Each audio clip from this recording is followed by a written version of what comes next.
2013, my daughter, 29 years old, two small kids that were 6 years old. She came home from work, said that she didn't feel well. One of the boys had been sick. She basically just laid around the house. Saturday, she did the same thing. No specific complaints. She just didn't feel well. Then after that, on Sunday morning, by Sunday morning, she had gotten to where she was sick. She was really sick. On Sunday morning, we took her to a local hospital because she wasn't getting any better. They examined her, gave her some pain medicine because she was having pain in her abdomen. She was short of breath. And they sent us home with it being a viral infection. On Monday morning, when the alarm went off for me to get ready to go to work, she said, "Mama, please don't go to work." And I knew something was wrong. And so I took her to her doctor's office in Richmond Hill. She still was much worse. She was much worse.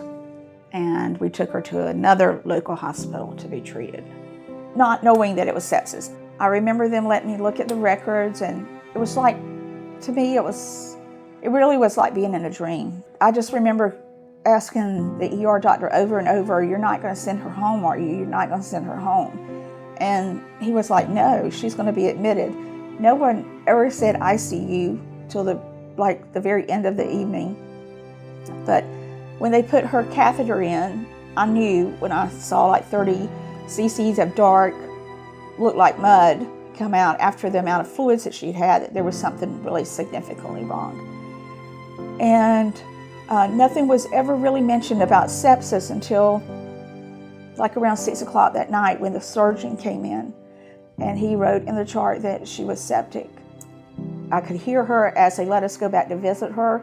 I could hear her from the room when walking through the doors. I could hear her, like her wheezing and her struggling to breathe. Is a really horrible, horrible thing to hear somebody struggling to breathe. As she was saying what now we know was her goodbyes, she said it to my husband and to her dad and to her sister. And I had already walked out of the room. I had already told her goodbye, that I'd see her in a little while. And she called my name and she said, "Mama, please make sure I wake up, because sometimes people don't when they're put to sleep." And looking back at it, I know that she was saying goodbye. I know that she was. It's something you never get over. You will always have a huge hole. And there's really, I hate to say it, but I cry every day. We can show pictures of someone who has died of infections and died of sepsis, but when you have someone that shares a personal story and they're standing in the same room with you and they're with you and they can share their experience, I think that it brings it more home to you about the seriousness of sepsis.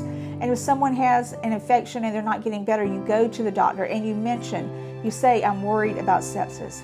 Can you check them for sepsis? I'm worried about sepsis."